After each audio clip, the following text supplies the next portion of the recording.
Welcome to Armchair Bookers. I am your host, Dut the Vampiro Hardcastle, and this is my co-host, Steelman Christopher Steele. Revolution Wrestling Month. That's what we're on. As far as house show goes, nothing of significance happens, really. First televised show of the month.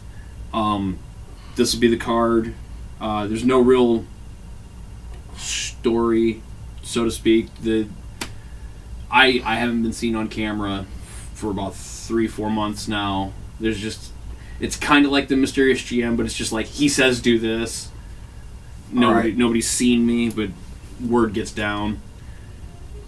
So for this card, I've laid out number one contendership match for our major title, which is KO versus Benoit. KO goes over, playing shenanigans against Benoit. So he pulls the padding off one of the corners and bang, smokes him into it and then sends him in for a pop-up powerbomb. So KO is going to be going on to face Triple H at the pay-per-view. All right. The tag titles are on the line with Broken Matt and Brother Nero, Luke Harper and Eric Rowan, and Mr. Perfect and Rick Rude. And we should tell people we had a lot of trades. Yes, some trades. Undisclosed trades and hirings and firings go on. Yes. Like the night of my pay-per-view. Yeah. So and actually one of those people end up in the main show of the card, the main event of the card. But Perfect and Rude are going to retain on that match. Wow. Because Harper and Rowan lay out Nero and Brother Matt. Those two quickly take advantage and take out the big men at the knees, handcuff them to the outside. They're like shaking the ring trying to get in. I can almost see them losing because of the shake-up with Bobby Roode. Right. Really, but he's the brain for a reason. Right. He looked at this match and goes, okay, when the little ones are down, we'll strap the big ones up and we can handle this. So they retain. I mean, because Revolution Wrestling has no disqualification, so they could do basically. No, it's not Steele-Rhoads Wrestling. Steele-Rhoads Wrestling has no disqualifications. Or has no Champion's advantage, but triple threat. Automatic no DQ, falls count anywhere, right. Kind of. Just for the hell of it, I've always wanted to see this, and I visualized it out quite nicely, but I'm not going to go into all the details. You can visualize it yourself through the members of the match. But Ember Moon and Naomi versus Sasha Banks and Mickie James. And just a tag team. I would give them 20 minutes to just go. They could Broadway it. Actually, that's probably what I'd have them do, is take it the full 20, ring the bell, and then it sets up for the fatal four-way number one contendership match that the winner would then have to go face Paige in that same night at the pay-per-view. So, draw there. And the main event for our minor title, Big Cass, one of the ones that got traded. I was able to pick up in a trade. Big Cass versus Ming versus Braun Strowman. And the only reason Braun retains is because Samoa Joe comes down and lays the other two out and basically calls out Braun that he wants a one-on-one title match with him at the pay-per-view, making Braun versus Joe the semi-main event to KO and Triple H. I told you I could knock this shit out in less than 5 minutes. Alright, so the only thing I really want to talk about is not even about wrestling this week, was the Mae Young Classic. They had the finals. Yes. Let me see if I can find Carry something and alright. Baszler versus Sane. Yes. Baszler is MMA. Yes. You can definitely tell her face looks like it's been beat to shit. And Sane is very small Japanese woman. Yes. Now,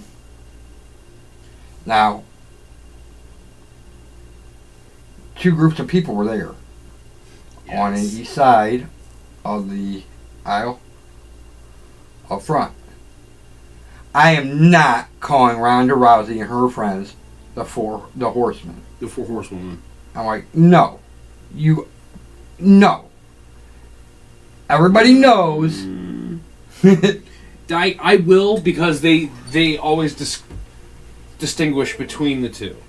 The four horsewomen of MMA and the four horsewomen of wrestling. But no, they don't. They haven't been saying that. Really? Because Ronda Rousey has a contract and is on her way. Contract and is challenging Charlotte. Nice. She laid out a challenge. Post matches, not this one, the other one. Yeah. Outside. Nice. So we know it's coming. We know it's coming. Probably Survivor Series. Maybe that might be a great WrestleMania match, dude.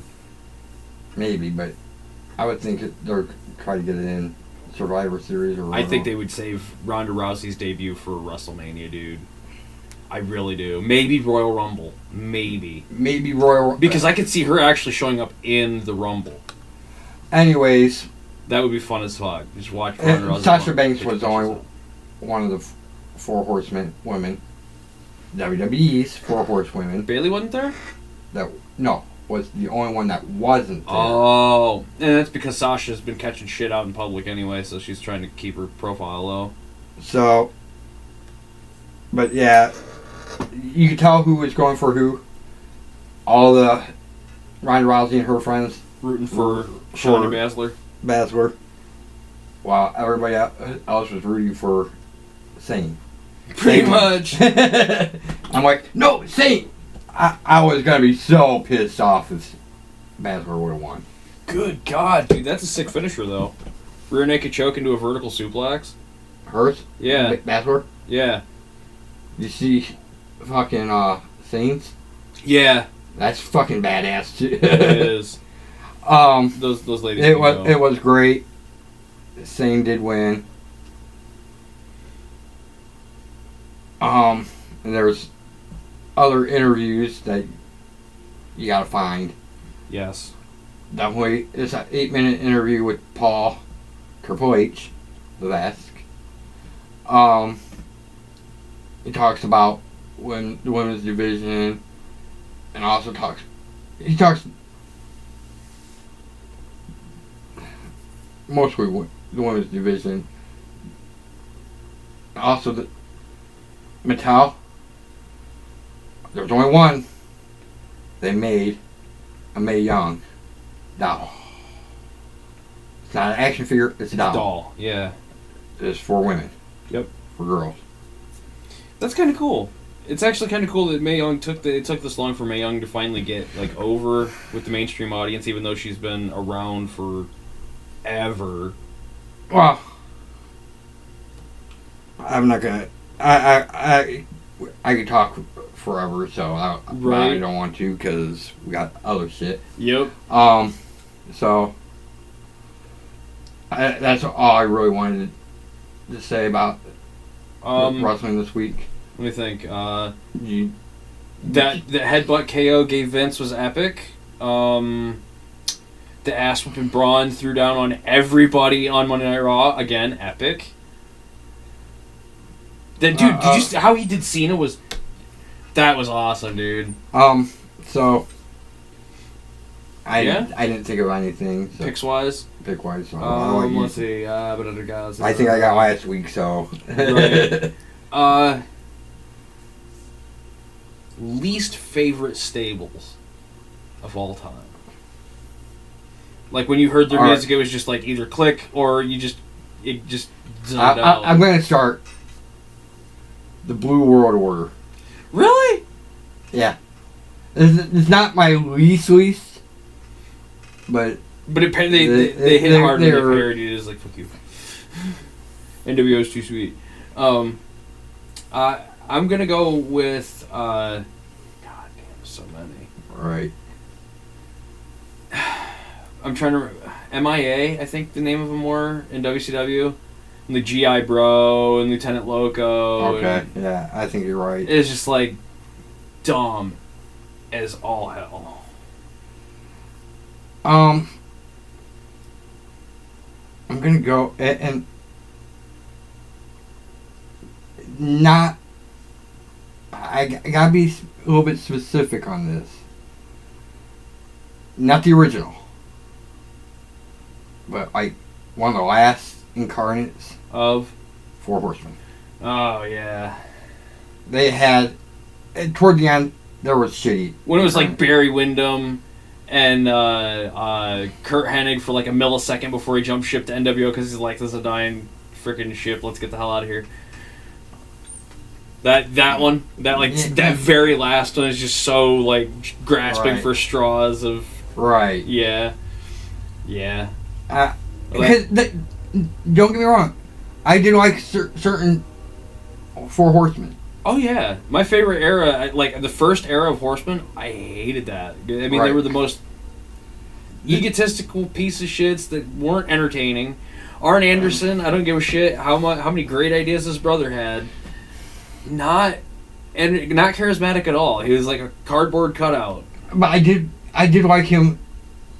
I did like the Benoit. Yeah, Steve Benoit, McMichael. Dean Malenko. No, actually, Steve McMichael, Arn Anderson, Flair. Now see, I like the one after Arn retired, and they tried to give the spot to. Oh no, that was when Hennig did it. So So same one I was talking about. Yeah. Kinda. You like the one just before that, before they were just bereft of ideas. Right when the NWO was starting up, basically. Yeah. The New Brood. I was not a fan of the Hardy Boys in the Brood at all. It was just like dumb, rehash, bullshit, get out. So you're gonna hate me for this one. Maybe. It was a shitty.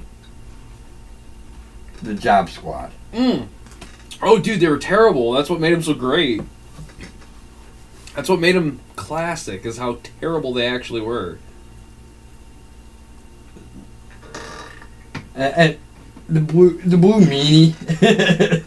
My least favorite of all time, though. All right, so it's your last one. 3 Count with Tank Abbott. That was just like every time I heard that theme music, I was just like, just switch it to Raw, dude. Come on, man, let's just switch it to Raw. just switch it over to Raw. I hate 3 Count. All right, so that'll be a wrap for the show. Yup. That is Armchair Booker / Random Ass Podcast for this week. Not so Random Ass Wrestling. Actually, it's just Armchair Bookers. Armchair Bookers with some existential wrestling talk. Other than that, tell your friends. Tell your enemies. Tell your frenemies. Ring and share, like, subscribe, notification bell. Blah blah blah. Yakety yakety, schmackety schmackety. The same spiel everybody does. Just do it or don't. We don't care. Just watch. Wow. Forever, always. Keep it not so random. Ring the bell. Book it right.